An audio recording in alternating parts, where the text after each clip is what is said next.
the Justice Desk has launched 16 Voices for 16 Days. It's part of the 16 Days of Activism campaign, and the organization says the voices will be used to amplify the challenges of the fight against GBV. It hopes it will highlight, or it will be able to highlight what can be done and what can be used as a tool for change. So let's discuss this matter now with Jessica Dewhurst from the Justice Desk. Jessica, thank you so much for your time this morning. Talk to us about this campaign, 16 Voices for 16 Days. What is it all about? Thank you so much for having me. So the Justice Desk, we're a human rights-based nonprofit organization. We try to empower everyday people to be human rights defenders and everyday activists. And our key areas are human rights education, children's rights, and of course, ending gender-based violence. And a lot of the time in our work, we empower, we equip, we train, we mentor people to stand up against GBV, to be able to work within their unique context, their own communities, to access whatever resources they can use within those spaces as well to lead incredible campaigns. But because we have this incredible grassroots connection, we're able to hear a lot of the voices from people on the ground, sharing their challenges in ending GBV.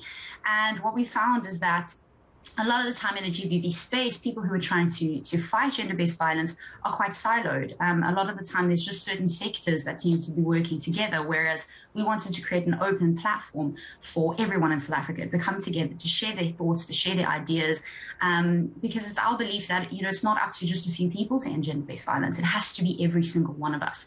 But in order for that to happen, we need to create a platform where people feel safe to come forward and say, I have an idea, I have a thought, I have some tools that I would like to recommend that we could use to end GBV. So we really hope that this can be an exciting campaign. We've invited 16 incredible people from all sectors across South Africa to share their thoughts, to share their ideas, to share their unique challenges in the work that they're doing to end GBV, in hopes to really inspire the rest of South Africa to say that, it doesn't matter who you are, whatever space or platform you're in, you have the responsibility to respond to GBV, and we hope that these 16 voices will inspire you to take the first step.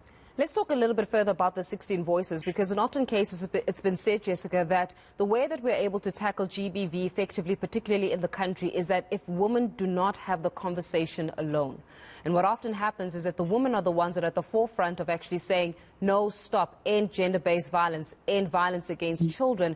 And many would ask how many men are actually coming to the party practically to actually lend their voices and have this cohesive conversation around GBV. Are we looking at integrating these voices so that it's not just women saying stop with the GBV, but we've also got men that are holding other men accountable against that would be perpetrators of gender-based violence? Hugely so. At the Justice Desk, it's our belief that everything we do, we look at the root cause. What is the systemic injustice issue that we need to address here?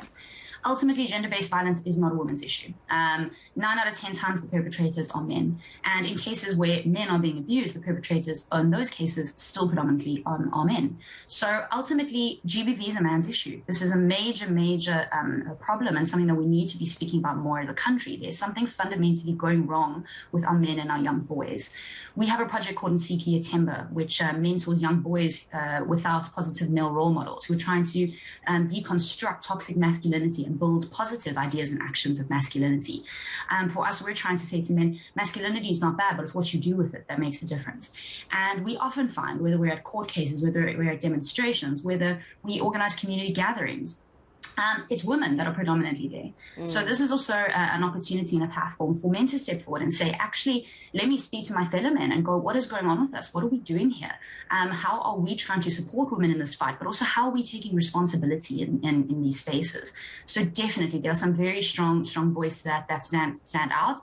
One being Craig Lucas, who's our Global Goodwill Ambassador, very vocal about the fact that, fundamentally, men are not having enough conversations about gender-based violence and the roles that they play. Patriarchy is upheld to benefit men, and if you are a man, you automatically benefit from it. So, you can't, a lot of the time we say to men, you can't benefit from patriarchy and say you don't want to be involved in the fight against GBV. If you're benefiting from a system, you need to step up and actually say, what is the role I'm playing in upholding the system?